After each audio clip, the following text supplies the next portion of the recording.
बेंगलुरु में इंजीनियर अतुल सुभाष की आत्महत्या के मामले में अब पत्नी निकिता सिंघानिया की सफाई सामने आई है। दरअसल निकिता ने साल 2022 में अतुल के खिलाफ पुलिस में शिकायत दर्ज कराई थी, जिसमें अतुल और उसके परिवार पर दहेज के लिए प्रताड़ित करने का आरोप लगाया गया था। निकिता ने शिकायत में कहा था कि उसके पति और ससुराल वालों की दहेज की मांग के चलते ही उसके पिता की सदमे में मौत हो गई थी। हालांकि अतुल ने अपने सुसाइड नोट में अपने ऊपर लगे सभी आरोपों का जवाब दिया है। आपको बता दें, अप्रैल 2022 में उत्तर प्रदेश के जौनपुर में निकिता ने अतुल और उसके परिजनों के खिलाफ दहेज प्रताड़ना की शिकायत दर्ज कराई थी। इस शिकायत में अतुल के साथ ही उसके माता पिता और भाई को भी आरोपी बनाया गया था। दहेज प्रताड़ना के अलावा निकिता ने अतुल पर उसके साथ मारपीट करने और डराने धमकाने का भी आरोप लगाया था। न्यूज एजेंसी पीटीआई के अनुसार निकिता ने बताया उसकी अतुल से शादी 26 अप्रैल 2019 में हुई थी, लेकिन उसके पति और सास ससुर दहेज को लेकर नाखुश थे और वे 10 लाख रुपए और देने की मांग कर रहे थे। निकिता ने आरोप भी लगाया कि दहेज के लिए उसे प्रताड़ित किया जाता है। जब उसने अपने माता पिता को इसके बारे में बताया तो उन्होंने कहा कि सब कुछ ठीक हो जाएगा, वह अपने ससुराल में ही रहे, लेकिन मेरे पति और सास ससुर के व्यवहार में कोई बदलाव नहीं आया। निकिता का दावा है कि अतुल उसे शराब पीकर पीटता था और उसकी सारी सैलरी अपने बैंक खाते में ट्रांसफर कर लेता था। वहीं अतुल सुभाष को आत्महत्या के लिए उकसाने के मामले में पत्नी निकिता,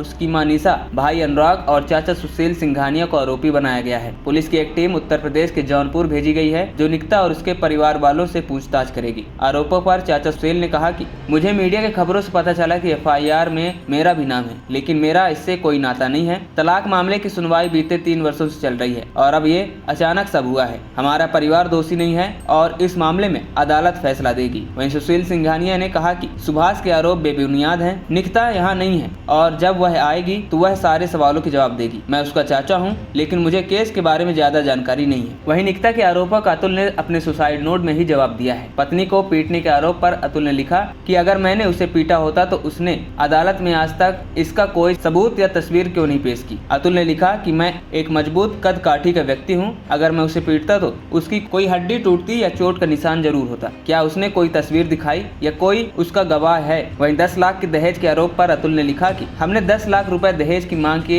ये सबसे हास्यास्पद आरोप है। मेरी पत्नी ने दावा किया कि जब वह मुझे छोड़ कर गई थी तो मैं 40 लाख रुपए सालाना कमाता था और बाद में 80 लाख रुपए सालाना कमाने लगा। ऐसे में जो व्यक्ति 40 से 80 लाख रुपए कमा रहा है तो उसे क्या 10 लाख रुपए की जरूरत होगी, और इसके लिए उसकी पत्नी और बच्चा उसे छोड़कर चले जाएंगे। वहीं निकिता के पिता की मौत पर अतुल ने लिखा कि निकिता ने खुद स्वीकारा है कि उसके पिता कई साल से डायबिटीज और दिल की बीमारियों से जूझ रहे थे और डॉक्टर ने उन्हें कुछ ही महीने का समय दिया था। ऐसे में मेरे और मेरे परिवार द्वारा 10 लाख रुपए दहेज की मांग करने से उनकी मौत की बात किसी बॉलीवुड कहानी जैसी लगती है। फिलहाल इस केस में आपकी क्या राय है, हमारे कमेंट सेक्शन में जरूर बताइए।